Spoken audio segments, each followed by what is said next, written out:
Hello दोस्तों, मैं आप सभी का स्वागत करता हूं आपके अपने यूट्यूब चैनल रैम्बो बाबा कंपटीशन में।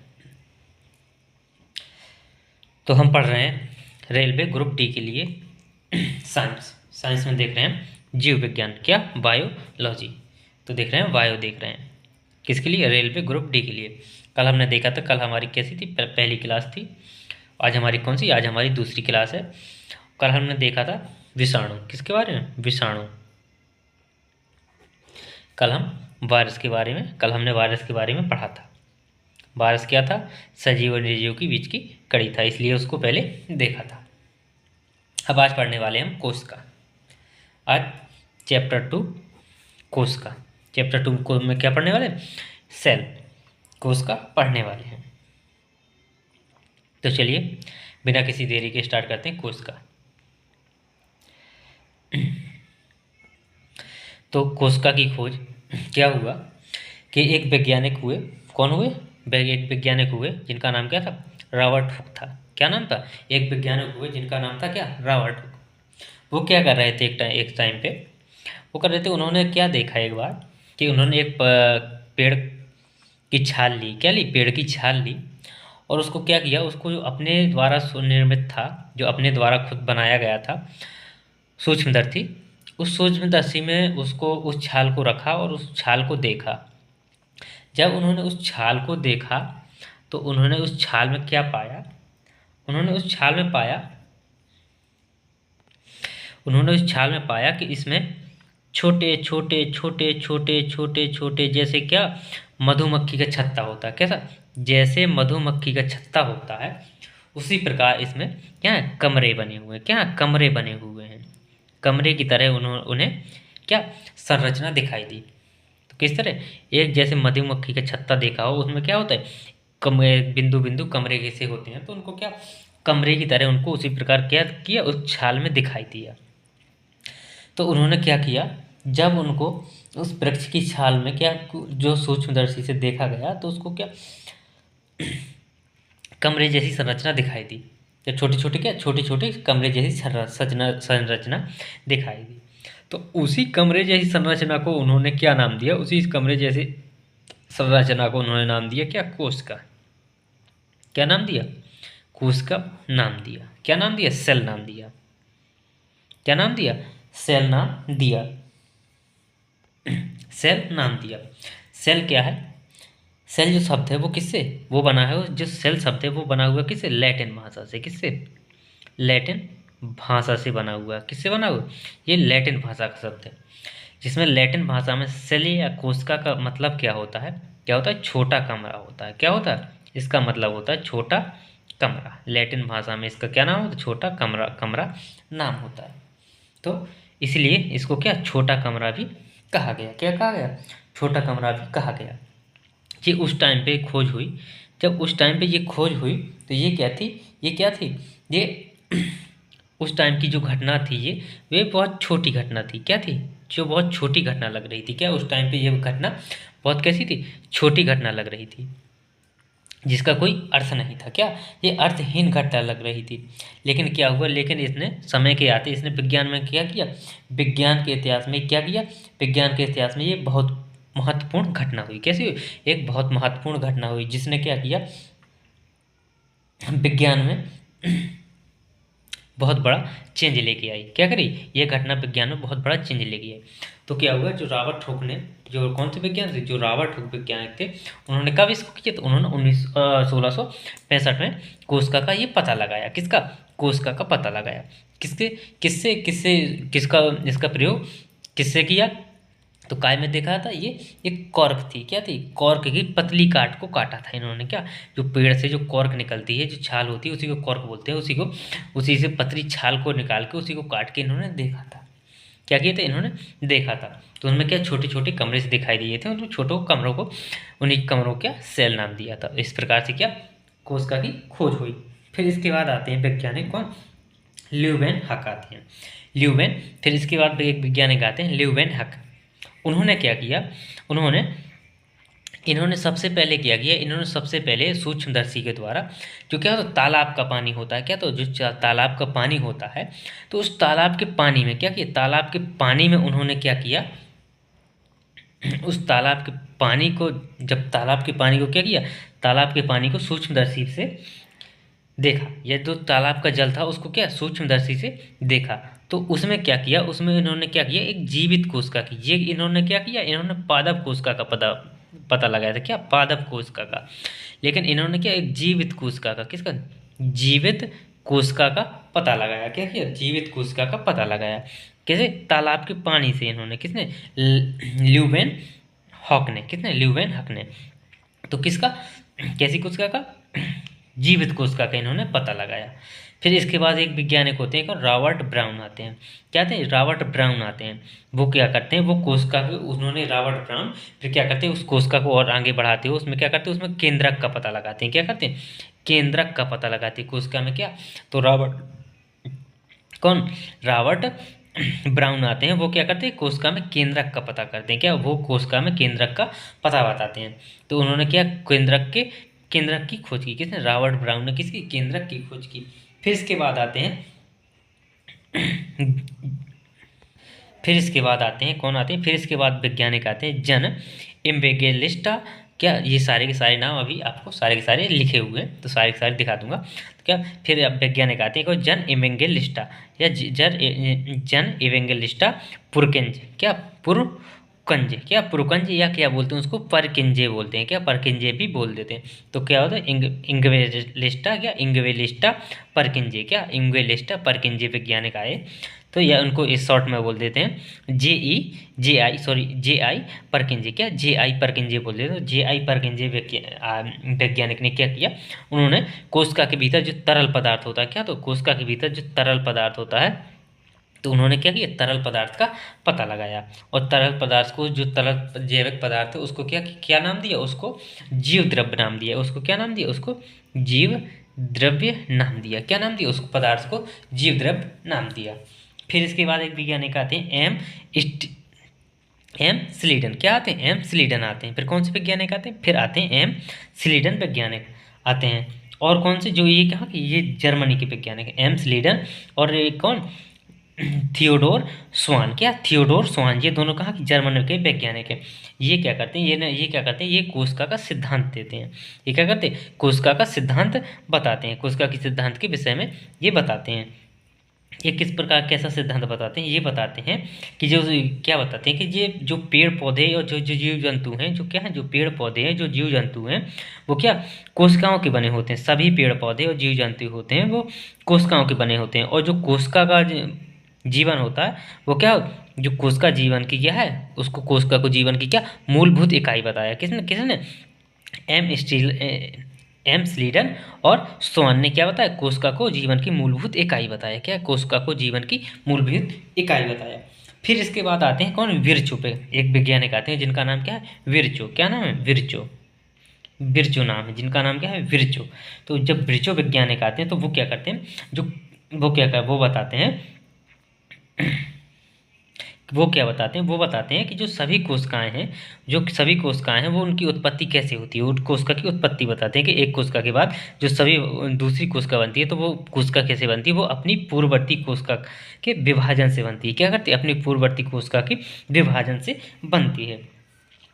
तो ये टाइम था कब तक, 1885 तक का टाइम था, कब तक, ये 1885 तक का टाइम था। इसके बाद फिर क्या हुआ, फिर 1940 में क्या हुआ, 1940 तक, ये 1885 तक ये खोजें होती नहीं, इतनी खोजें हो गई।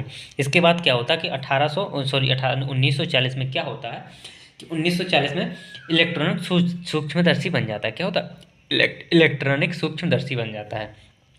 तो इलेक्ट्रॉनिक सूक्ष्मदर्शी बन जाने के बाद, जब यह इलेक्ट्रॉनिक सूक्ष्मदर्शी की खोज होने के बाद क्या होता है, जो जटिल संरचनाएं हैं तथा जो कोशिकांग हैं उनको समझना संभव हो गया था, क्या, जब सूक्ष्मदर्शी आ गया तो क्या, जो जटिल संरचनाएं थी उनको समझना और उनकी संरचनाओं को, उनको कोशिकांगों को समझना क्या होगा, सरल हो गया। तो जब जब क्या हुआ, जब 1940 के बाद जब क्या आ गया, जब सूक्ष्मदर्शी का आविष्कार हो गया, तब यह पता चला, तब यह देखा गया क्या देखा गया, तब यह देखा गया कि जो एक कोशिका है, क्या है, जो एक कोशिका है वह संपूर्ण जीव भी हो सकती है। जो एक कोशिका है वह अपने उसमें क्या हो सकती है, वो स्वयं में एक क्या पूरा जीव हो सकती है। जो एक कोशिका है, जो एक कोशिका है वो क्या पूरा जीव हो सकती है, क्या एक पूरा जीव हो सकती है। कैसे हो सकती है, उसके उदाहरण देखे गए। कैसे देखे गए, जैसे अमीबा। अमीबा कैसा एक कोश की जीव होता है। क्लेमाइडोमोनास देखा होगा, अमीबा देखा होगा आप लोगों ने पानी में। क्लेमाइडोमोनास, पैरामीशियम तथा बैक्टीरिया, ये सब क्या है, एक कोश की जीव है। कैसे एक कोश की जीव, तो एक कोश का भी क्या पूरा जीव हो सकती है। क्या हो सकती है, एक कोश का क्या हो सकती है, पूरा जीव हो सकती है। कवक है, फंजाई है, पादप जंतु है, ये सब क्या है, एक कोश की जीव है। तो ये क्या हो सकती है, एक पूरी कोशिका हो सकते हैं। क्या हो सकती है, एक पूरी कोशिका हो सकते हैं। क्या हो सकती है, एक पूरी कोशिका हो सकते हैं। अब इसमें क्या होता है कि जो कुछ कोशिकाएं होती हैं, क्या होती हैं, जो कुछ कोशिकाएं होती हैं वो अपने आकार के विशिष्ट कार्य के अनुरूप क्या करती हैं, अपना आकार बदलती रहती हैं। क्या करती हैं, अपने विशिष्ट कार्यों के अनुरूप में वो कोशिकाएं होती हैं, वो क्या करती हैं, अपना आकार बदलती रहती हैं। जैसे कि अमीबा है, एक कोश की जीव है, वो क्या करता है, अपने आकार में लगभग परिवर्तन करता रहता है। क्या करता रहता है, परिवर्तन करता रहता है। लेकिन क्या होती है, जो कुछ विशेष कोशिकाएं होती हैं, तो ये मानते हैं कि जो प्रत्येक जीव होता है, जो जीव में प्रत्येक जीवित कोशिका होती है, क्या होती है, जो प्रत्येक जीवित कोशिका होती है, जो क्या करती है, जो कुछ मूलभूत कार्य करती हैं। ये क्या करती हैं, जो कुछ मूलभूत कार्य करने की इनमें क्षमता होती है। क्या करती हैं, इनमें कुछ मूलभूत कार्य करने की क्षमता होती है। तो ये कोशिका थी। ये क्या थी, ये कोशिका। जब क्या होता है कि जब कोशिका में जैसे मान लीजिए, अब कोशिका ये तो अमीबा की होगी। अब कोशिका में क्या होता है कि जब मानव को शरीर, मान लीजिए मानव को मान लीजिए, किसको, मानव को मान लीजिए, तो मानव को क्या होगा, मानव को सभी अपने अंगों का कार्य करना होगा, हाथ का, पैर का, सभी का कार्य करना है। तो ये क्या, ये तो एक कोशिका में उन्होंने पूरा काम कर दिया। तो ये क्या होता है, ये बहुत सारी कोशिकाएं मिलकर क्या करती हैं, कोशिकाएं मिलकर क्या बनाती हैं, अंग बनाती हैं। क्या बनाती, अंग बनाती हैं, अंग बनाती हैं। अंग मिलकर क्या बनाते हैं, अंग तंत्र बनता है। क्या, अंग तंत्र बनता है। तो अंग तंत्र बनने के बाद क्या, कंकाल तंत्र, कंकाल तंत्र के बाद क्या, मानव शरीर बन जाता है। क्या बन जाता है, मानव शरीर बन जाता है। तो उस प्रकार ये क्या, इसकी मानव शरीर की भी क्या सबसे छोटी इकाई क्या है, कोशिका ही है। सबसे छोटी इकाई क्या है, कोशिका ही है। तो वो है सबसे छोटी इकाई क्या, कोशिका है। इसलिए मानो कि कोशिका भी क्या होती है, कुछ विशेष करने के लिए कुछ अलग अलग प्रकार की कोशिकाएं भी होती हैं। क्या होती है, प्रत्येक कोई विशिष्ट कार्य करने के लिए क्या होती है कि विशेष कोशिका भी होती है। क्या होती है, विशेष कोशिका भी होती है। तो ये चीज थी, ये कोशिका थी। तो अब इसको देख लेते हैं। तो ये कोशिका के बारे में हमने देखा। अब इसको देख लेते हैं, फिर इसके बाद आगे समझते हैं। तो देखते हैं क्या जो जो समझा वो मैंने इसमें लिख के रखा है, जो जो समझा है वो इसमें सब लिखा है। तो देखते हैं कोशिका। क्या, कोशिका का सबसे पहले पता, क्या कोशिका का सबसे पहले पता किसने, रॉबर्ट हुक ने। किसने, रॉबर्ट हुक ने 1665 में लगाया था। किसने, रॉबर्ट हुक ने 1665 में लगाया था।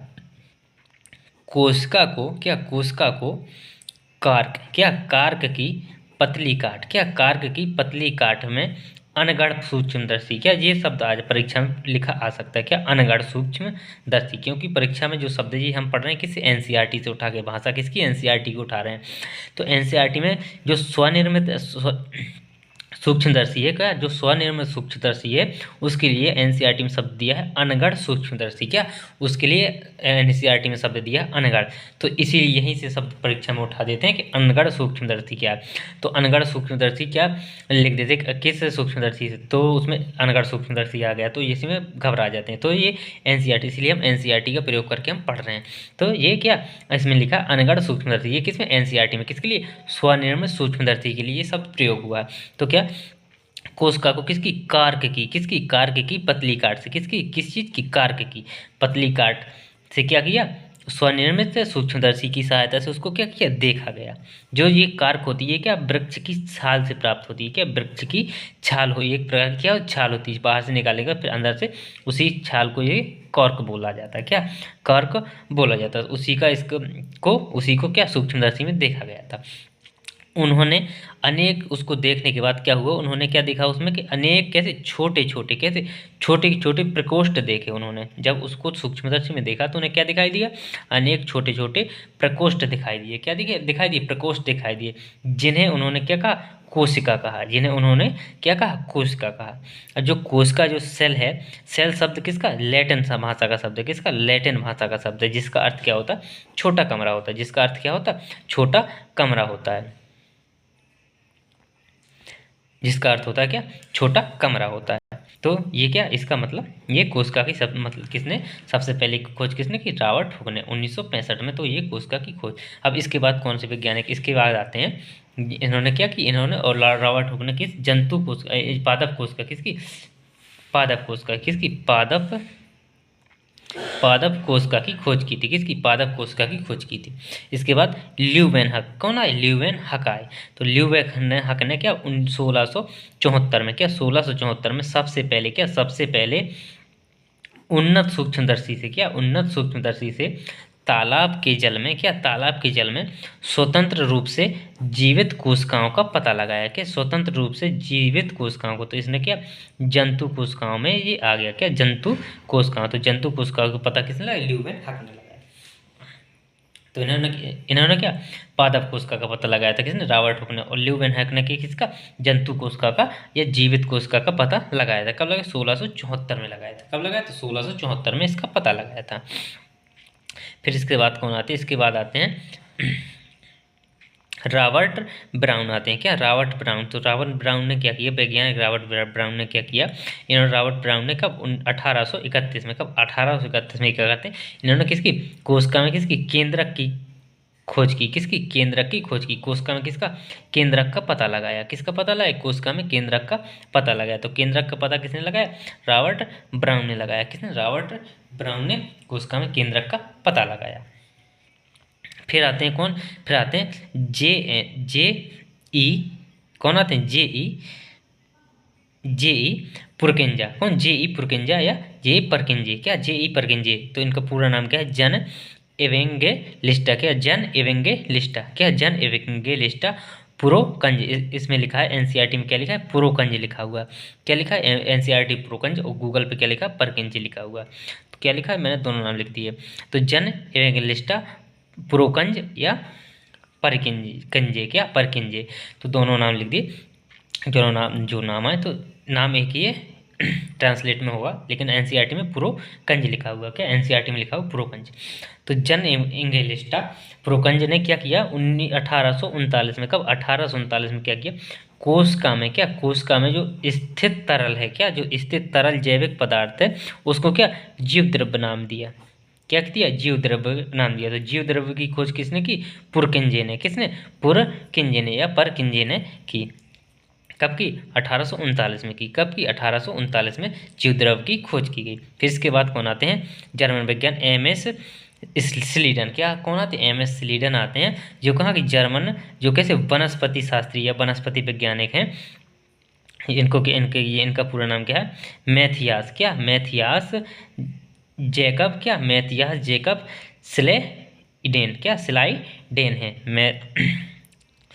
Matheus Jacob Schleiden. कौन, क्या नाम है इनका, मैथियस जैकब स्लाइडेन, शॉर्ट में क्या बोलते हैं, एम स्लीडन। क्या बोलते हैं, एम स्लीडन या एम स्लाइडेन, क्या एम स्लाइडेन। और जो जर्मन दूसरे वैज्ञानिक, क्या जो दो वैज्ञानिकों ने किया, तो दूसरे वैज्ञानिक कौन, जर्मन ने जो किया, फिजियोलॉजिस्ट थे, क्या फिजियोलॉजिस्ट थे। इनका नाम था थियोडोर, क्या थियोडोर स्वान थे। कौन थे, ये थे थियोडोर स्वान। इन्होंने कब 1839 में, और इन्होंने एम एस स्लीडन ने कब 1838 में, कब 1838 में कोशिका सिद्धांत का क्या किया, कोशिका सिद्धांत के बारे में बताया। किसके बारे में, इन्होंने कोशिका सिद्धांत के बारे में बताया। किन्होंने, किसने, एम स्लीडन और स्वान ने। किसने, एम स्लीडन और स्वान ने क्या कोशिका सिद्धांत के बारे में बताया। लेकिन क्या बताया, कोशिका सिद्धांत के बारे में क्या बताया, कोशिका सिद्धांत के बारे में इन्होंने बताया कि इनके अनुसार सभी पेड़ पौधे, क्या सभी पेड़ पौधे तथा जंतु कोशिकाओं से बने होते हैं। क्या होते हैं, जो सभी पेड़ पौधे हैं, जो जंतुओं को किससे, कोशिकाओं से मिलकर बने होते हैं। किससे बने होते हैं, कोशिकाओं से मिलकर बने होते हैं। और कोशिका जीवन की क्या होती है, मूलभूत इकाई होती है। जो कोशिका होती है वो जीवन की कैसी होती है, मूलभूत इकाई होती है। क्या होती है, कोशिका जीवन की कैसी होती है, मूलभूत इकाई होती है। क्या होती है, मूलभूत इकाई होती है। क्या होती है, कोशिका का जीवन की मूलभूत इकाई होती है। फिर इसके बाद इन्होंने ये सिद्धांत दिया। तो क्या इस सिद्धांत को क्या नाम दिया, इसको कोश का सिद्धांत नाम दिया।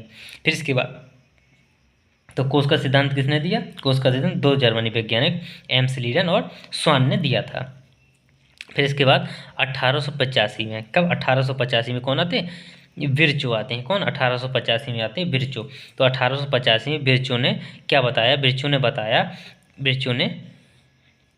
बताया कि सभी कोशिकाएं क्या होती हैं, सभी कोशिकाएं अपनी पूर्ववर्ती कोशिकाओं से बनती हैं। क्या होती हैं, सभी कोशिकाएं जो होती हैं वो क्या करती हैं, अपनी पूर्ववर्ती कोशिकाओं के विभाजन के द्वारा बनती हैं। क्या होती हैं, अपनी पूर्ववर्ती कोशिकाओं के विभाजन होने से क्या होती हैं, बनती हैं। एक कोशिका दूसरी कोशिका में क्या होती है, विभाजित हो जाती है। तो 1885 में विर्चो ने बताया कोशिका विभाजन। फिर इसके बाद 1940 में क्या इलेक्ट्रॉनिक सूक्ष्मदर्शी की खोज हो गई। क्या हो, इलेक्ट्रॉनिक सूक्ष्मदर्शी की खोज हो गई, जिसके बाद क्या जटिल संरचना तथा कोशिकांगों को समझना क्या होगा, संभव हुआ। क्या समझना संभव हुआ, क्या हुआ, समझना संभव हुआ। अब इसके आगे और देखते हैं तो क्या हुआ था उस इसके बाद फिर क्या हुआ, इसके बाद देखते हैं कोशिका। तो कोशिका की और क्या, और कोशिका की जो फैक्ट हैं या कोशिका की ये क्या कार्य मान लीजिए, कोशिका की क्या कार्य मान लीजिए, कोशिका की विशेषताएं मान लीजिए, कोशिका विशेषताएं मान लीजिए, जो भी मानना है मान लीजिए। तो इनको और देख लेते हैं। फिर इसके बाद कोशिका के प्रकार देखेंगे। क्या करेंगे, इसके बाद समझने के बाद फिर कोशिका के प्रकार देखेंगे। फिर कोशिका एक एक करके कोशिका को पढ़ेंगे। फिर कोशिका के अंग पढ़ेंगे, कोशिकांगों को पढ़ेंगे। तो क्या कोशिका जीवन की संरचनात्मक और कैसी कार्यात्मक इकाई है। तो कोशिका क्या कैसी बताई थी, कोशिका किसने बताई थी, स्लीडन और स्वान ने क्या बताया था, कोशिका जीवन की इकाई है। तो क्या है, कोशिका जीवन की संरचनात्मक और कैसी कार्यात्मक इकाई है। तो कोशिका कैसी है, जीवन की संरचनात्मक और कार्यात्मक इकाई है।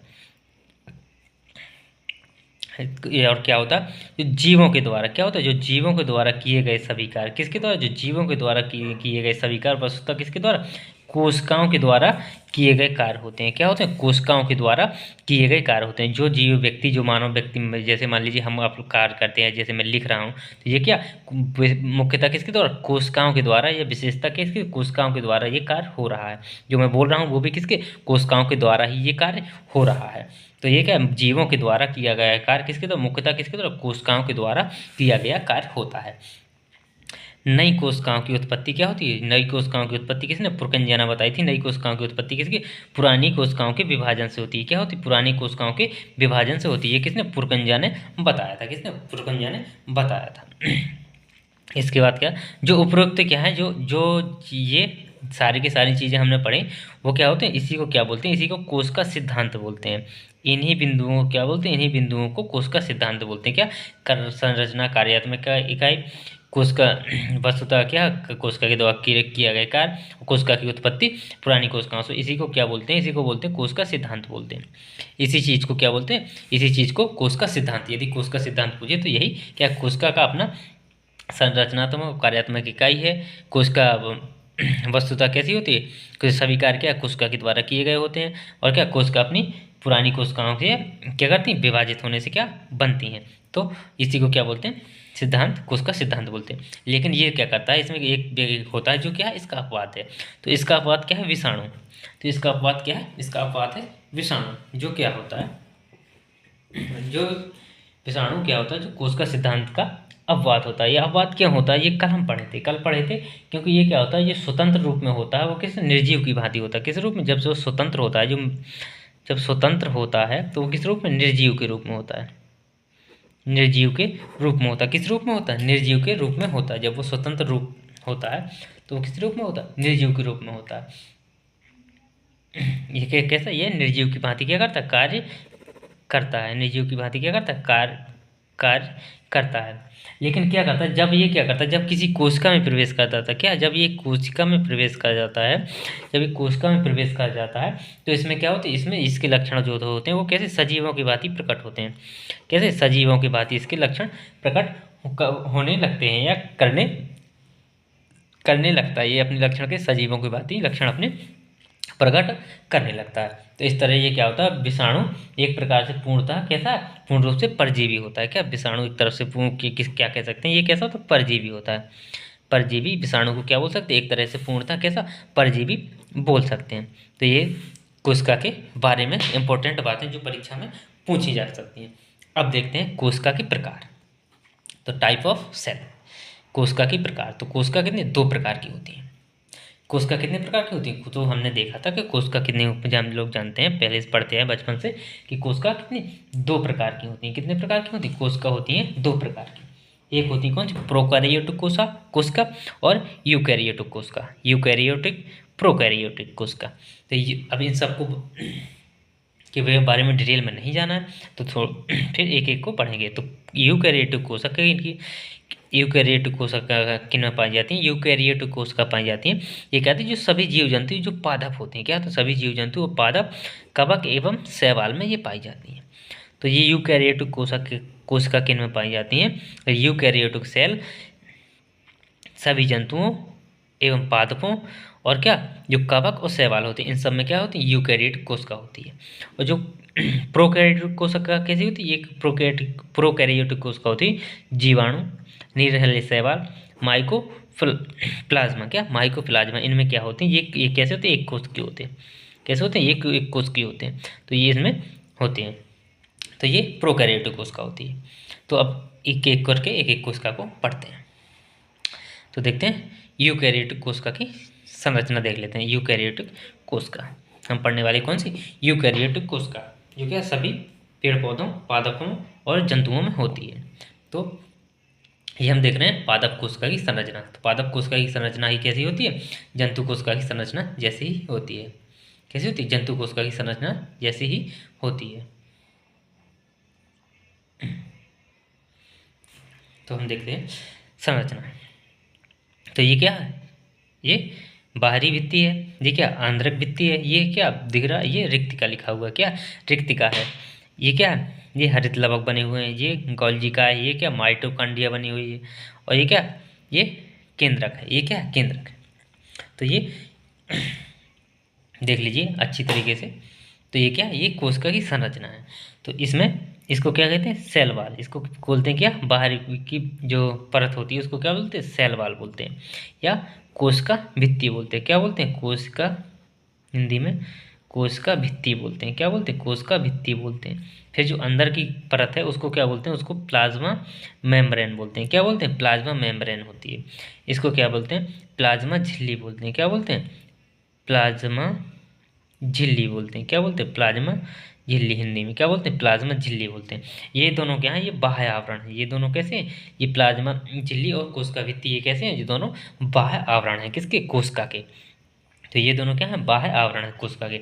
फिर कोशिका में ये क्या है, ये हरित लवक होता है। ये क्या होता है, हरित लवक होता है। ये क्या है, रिक्तिका है। ये क्या, रिक्तिका में क्या, जल होते हैं और अन्य जो बेकार की चीज़ें होती हैं, ये जो कह सकते हैं बेस्ट मटेरियल, वो क्या होते हैं, रिक्तिका में होते हैं। क्या, रिक्तिका में पहुंच जाते हैं। यदि परीक्षा में पूछा जाए कि जो बेस्ट मटेरियल होते हैं तो वो कहाँ पे रखे जाते हैं, तो वो कहाँ पे होते हैं, वो रिक्तिका में होते हैं। क्या, रिक्तिका में होते हैं। फिर ये जो दिख रहा है, ये क्या, ये साइटोप्लाज्म है। ये क्या, ये कोशिका द्रव्य है। क्या, इसको जो भरा दिखाई दे रहा है, इसमें जो द्रव्य होता है, ये इसको क्या बोलते हैं, इसको साइटोप्लाज्म बोलते हैं। क्या, साइटोप्लाज्म बोलते हैं। ये कोशिका द्रव्य, इसी में क्या होते हैं, साइटोप्लाज्म में क्या होते हैं, कोशिकांग होते हैं, सेल ऑर्गन होते हैं। क्या होते हैं, सेल ऑर्गन, कोशिकांग होते हैं। किसमें, इसी में होते हैं। तो किस में होते हैं, ये सेल ऑर्गन साइटोप्लाज्म में ही होते हैं, कोशिका द्रव्य में होते हैं। क्या होते हैं, सेल ऑर्गन होते हैं। सेल ऑर्गन क्या, ये क्या, जिसमें क्या क्या होते हैं, इसमें क्या, माइटोकॉन्ड्रिया होती है, लवक होते हैं, ईआर होती है, अंतःप्रदब्बी जालिका, ईआर को अंतःप्रदब्बी जालिका बोलते हैं, एंटी रेटिकुलम, गोल्जी काय होते हैं। क्या, गोल्जी काय, लाइसोसोम, राइबोसोम, ये सब चीज़ें क्या इसी में मिलती हैं। फिर ये क्या है, ये है, ये क्या, ये केंद्रक है। ये क्या, ये है केंद्रक। ये क्या, केंद्रक, केंद्रक में ही क्या होता है, आनुवांशिक पदार्थ होता है। क्या होता है, केंद्रक में ही क्या होता है, आनुवांशिक पदार्थ होता है। आनुवांशिक पदार्थ किस रूप में, डीएनए के रूप में। किस रूप में, डीएनए के रूप में होता है। लेकिन ये डीएनए के रूप में होता नहीं है। ये किस रूप में होता है, ये होता है क्रोमेटिन पदार्थ के रूप में। किसमें, क्रोमेटिन के रूप में, क्रोमेटिन पदार्थ के रूप में होता है। किस रूप में, क्रोमेटिन पदार्थ के रूप में। ये डीएनए कब बनता है, जब कोशिका का विभाजन होना, तब डीएनए के रूप में होता है। कोशिका विभाजन के टाइम में। और ये कैसे देख धागे नुमा की संरचना होती है, कैसे एक धागे नुमा संरचना होती है, तो उसी इसको क्रोमेटिन धागा या क्रोमेटिन संरचना बोलते हैं। तो ये अनुवांशिक क्रोमेटिन धागे नुमा संरचना के रूप में होता है। ये क्या है, ये माइटोकॉन्ड्रिया है, ये क्या है माइटोकॉन्ड्रिया, ये क्या है गोल्जी उपकरण है, क्या है गाल्जी का है, गाल्जी उपकरण है। ये क्या है, ये लाइसोसोम है, ये क्या है लाइसोसोम है, ये क्या है लाइसोसोम है। तो अब देखते हैं एक एक चीज़ को एक एक को उठा के एक एक चीज़ को हम पढ़ते हैं। क्या करते हैं हम एक एक भाग को उठाते हैं। कोशिका भित्ति, तो स्टार्ट करते हैं कोशिका भित्ति को पढ़ते हैं। क्या करते हैं कोशिका भित्ति को, फिर कोशिका प्लाज्मा झिल्ली को, फिर इसकी प्लाज्मा झिल्ली के बाद फिर लवक है, को लाइसोसोम है और ये केंद्रक है। इन सबको एक एक करके हम पढ़ रहे होंगे। चलिए देखते हैं आगे। और ये किसकी, ये प्लांट कोशिका है, ये किसकी प्लांट कोशिका है। तो प्लांट, तो कोशिका भित्ति देखते हैं। क्या देखते हैं कोशिका भित्ति, सेल वाल। सेल वाल से क्या क्या प्रश्न बन सकते हैं, क्या क्या, तो जो जो इंपॉर्टेंट बिंदु है सारे के सारे इंपॉर्टेंट बिंदु नोट किए हुए हैं। क्या है सारे के सारे आप चाहो तो अच्छी तरीके से एक नोट भी तैयार कर सकते हो। बहुत बढ़िया तरीके से सब कुछ लिखा हुआ है। तो देखते हैं सेल वाल, कोशिका भित्ति। कोशिका भित्ति, तो ये कोशिका भित्ति होती क्या है, कोशिका भित्ति क्या होती है, कोशिका का सबसे बाहरी आवरण होता है। क्या होता है कोशिका का बाहरी आवरण। और ये क्या होता है, ये सिर्फ किस में होता है, ये सिर्फ पौधों में या पादपों में होता है। किन में, पादपों में होता है। यहाँ लिख दो किन में, ये पादपों में पाई जाती है। किन पादपों में पाई जाती है, बाकी जंतुओं में ये नहीं होती। ये क्या होती है, जंतुओं में उपस्थित नहीं होती। तो ये क्या पादपों का एक विशेष गुण है। ये क्या है, पादपों का एक कैसा विशेष गुण भी है। क्या है, विशेष गुण भी है। तो देखते हैं पादप कोश का, क्या पादप कोशिकाओं में प्लाज्मा झिल्ली, क्या क्या होता है प्लाज्मा झिल्ली के अलावा, क्या होता है प्लाज्मा झिल्ली के अलावा क्या होती है कोशिका भित्ति भी होती है। क्या होती है, जो पादप कोशिकाएं होती हैं उसमें क्या होती है, जो प्लाज्मा झिल्ली है उसके अलावा क्या होती है, उसके अलावा एक कोशिका भित्ति भी होती है। क्या होती है, कोशिका भित्ति भी होती है। किन में होती है, पादपों में। ये क्या पादपों में होती है, ये जंतुओं में नहीं होती है। क्या जंतुओं में अनुपस्थित होती है, तो पादपों में होती है। जो क्या कहती है, जो पादपों का क्या विशिष्ट लक्षण होती है, जो क्या होती है, जो पादपों का विशिष्ट लक्षण होती है, जो पादप कोशिका और जंतु कोशिका से इसी को अलग करती है। क्या करती है, जंतु कोशिका को पादप कोशिका से इसी लक्षण के कारण, इसी गुण के कारण क्या करती है, पादप कोशिका जंतु कोशिका से अलग होती है।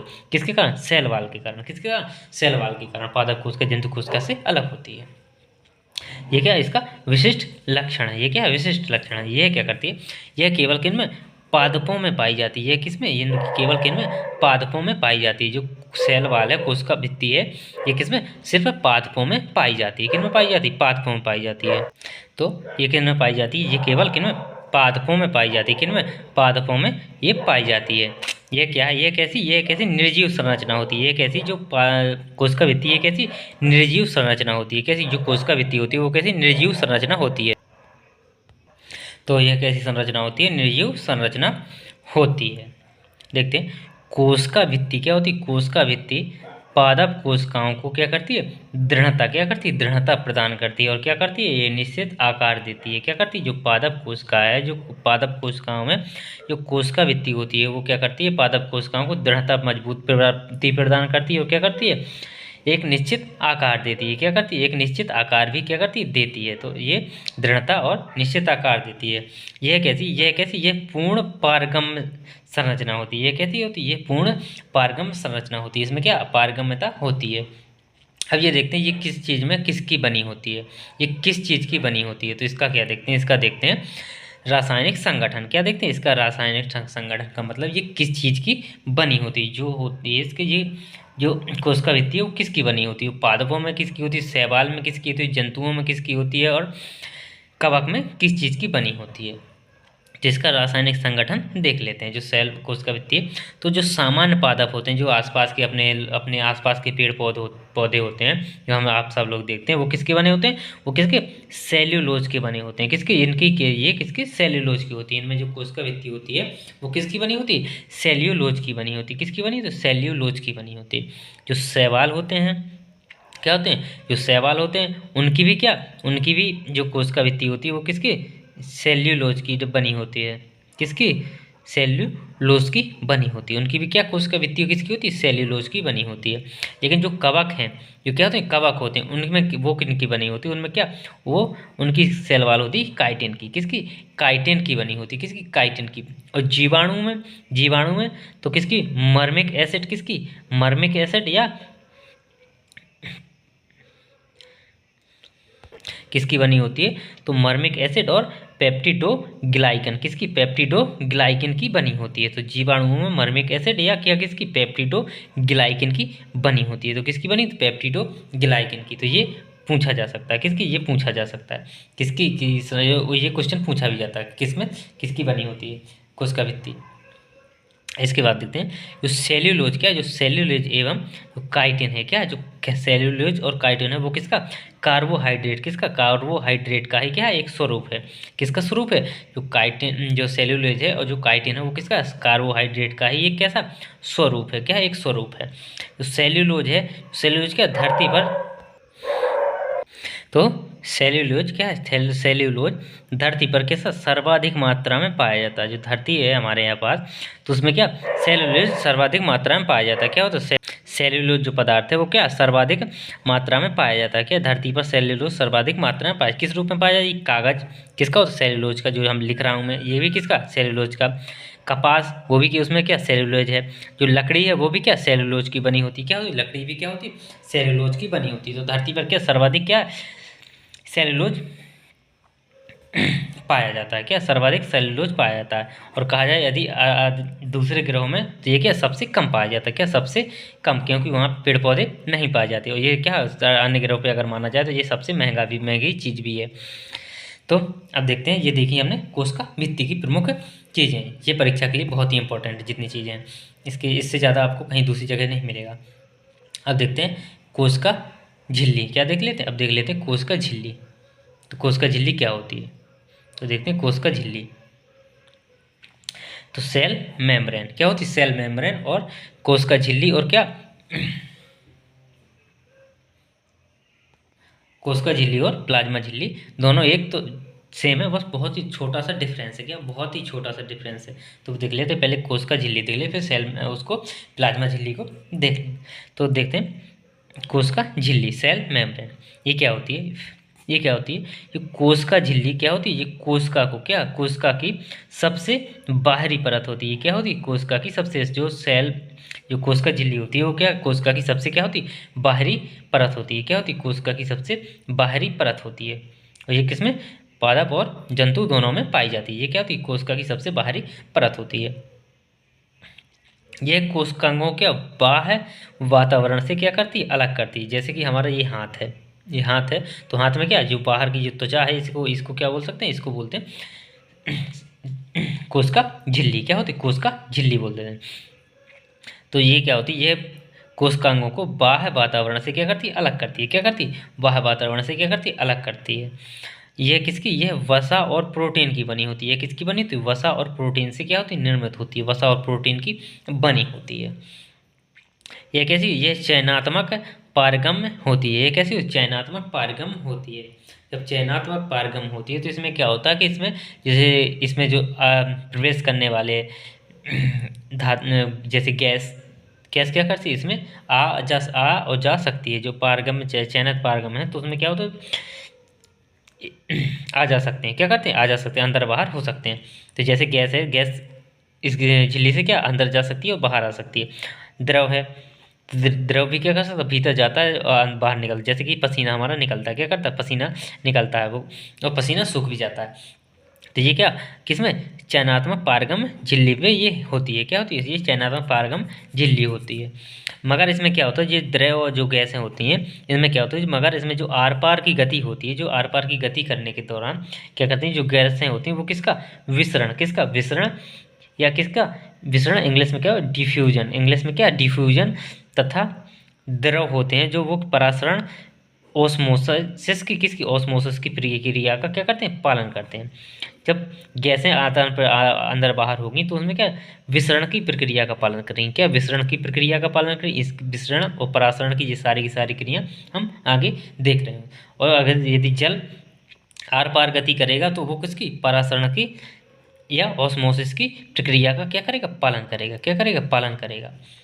अब क्या होता है, जो एक कोष की जीव होते हैं, क्या होते हैं, एक कोष की जीवों में क्या होता है, जो बाहरी वातावरण से जो भोजन ग्रहण करने की जो अनुमति होती है, जो एक कोष की जीव है जो बाहरी वातावरण से क्या करते हैं, भोजन ग्रहण करते हैं या प्रदान करते हैं, उस प्रक्रिया को क्या बोलते हैं, उस प्रक्रिया को बोलते हैं एंडोसाइटोसिस। क्या बोलते हैं, एंडोसाइटोसिस। उस साइटोसिस बोलते हैं कि उस प्रक्रिया को एंडोसाइटोसिस बोलते हैं। क्या बोलते हैं, उस प्रक्रिया को बोलते हैं एंडोसाइटोसिस प्रक्रिया बोलते हैं। तो ये हमारी क्या थी, कोश का झिल्ली की प्रमुख बातें थी। अब देखते हैं क्या, प्लाज्मा झिल्ली।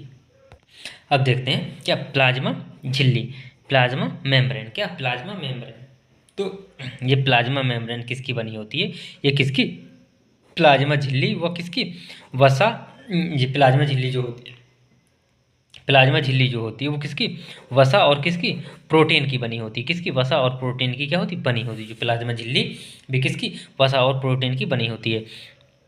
ये क्या, यह केवल क्या, यह केवल एक कोशिका, ये जो कोशिकांग होते हैं ये क्या कर सकती है, ये केवल एक कोशिकांगों को या कुछ कोशिकांगों को या फिर क्या कर सकती है, पूरी कोशिका को घेरने वाली होती है। क्या होती है, पूरी कोशिका को भी घेरने वाली होती है।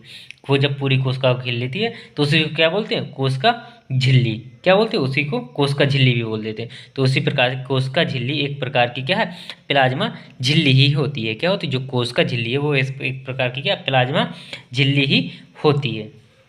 तो कोशिका झिल्ली भी क्या होती है, एक प्रकार की प्लाज्मा झिल्ली। तो प्लाज्मा झिल्ली भी एक प्रकार की है, लेकिन प्लाज्मा झिल्ली क्या होती है, एक प्रकार की कोशिका झिल्ली नहीं होती है। क्या, एक प्रकार की कोशिका झिल्ली नहीं, क्योंकि कोशिका झिल्ली क्या होती है, बाहरी आवरण से रक्षा करती है। क्या, बाहरी आवरण से अलग करती है। तो यह क्या करती है, यह कैसा, यह कैसी, ये सजीव संरचना है। ये कैसी है, जो प्लाज्मा झिल्ली है, ये कैसी सजीव संरचना है। और कोशिका झिल्ली भी कैसी सजीव संरचना थी।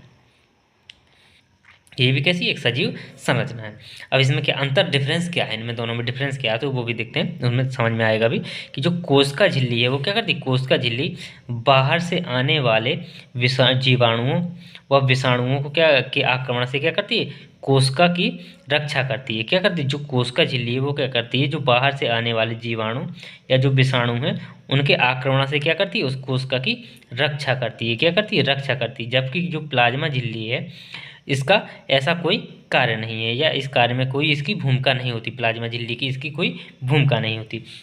तो प्लाज्मा झिल्ली क्या करती है, तो प्लाज्मा झिल्ली क्या करती है, प्लाज्मा झिल्ली करती है, ये क्या करती है, ये विभिन्न प्रकार की क्या करती है, विभिन्न प्रकार के जो अणुओं, क्या अणुओं एवं आयनों, क्या जो अणुओं एवं आयनों, जो रक्त में जो अंदर जो द्रव्य है, क्या जो कोशिका द्रव्य है उसमें जो क्या होते हैं, अणु होते हैं, जो आयन होते हैं, उनके क्या परिवहन पर, जो उनका परिवहन है उन पर नियंत्रण करती है। कैसे, जो आयनों और अणुओं के परिवहन पर जो नियंत्रण करती है। तो क्या करती है, ये जो प्लाज्मा झिल्ली वो क्या अणुओं एवं आयनों के परिवहन पर क्या करती है, नियंत्रण करती है। अणुओं के आदान प्रदान पर क्या करती है, नियंत्रण करती है। यह क्या, ये कोशिका द्रव्य में आयनों की सांद्रता के अंतर को बनाए रखती है। क्या करती है, कोशिका द्रव्य में आयनों की सांद्रता को क्या करती है, बनाए रखती है। यदि आयन ज़्यादा हो गए तो क्या होगा, दिक्कत आ जाएगी, कम हो गए तो दिक्कत आ जाएगी। इसी प्रकार ये सांद्रता को क्या करती है, बनाए रखती है। सांद्रता में जो अंतर होता है होना चाहिए वो बना के रखती है कोशिका द्रव्य में। तो अब इससे ये थी हमारी प्लाज्मा झिल्ली। अब प्लाज्मा झिल्ली से जुड़ी चीज़ें बाकी की हम अगली क्लास में देखेंगे, वो क्या होंगी, वो इसकी सहायता से होने वाले जो विभिन्न क्रियाएं हैं। विभिन्न क्रियाएं कौन सी, जो पारगम्यता है, परासरण है, विसरण है, किस प्रकार से कोशिकाओं में होता है। क्या होता है, किस प्रकार से कोशिकाओं में परासरण विसरण की क्रियाएं होती हैं। पारगम्यता की क्रियाएं होती हैं, जो पारगम झिल्ली अभी तक पढ़ते आए, उन सब चीज़ों को हम कल देख रहे होंगे। क्या कर रहे हैं, कल देख रहे होंगे। तो थैंक यू दोस्तों, क्लास अच्छी लगी तो प्लीज़ लाइक और सब्सक्राइब जरूर करिएगा। थैंक यू दोस्तों।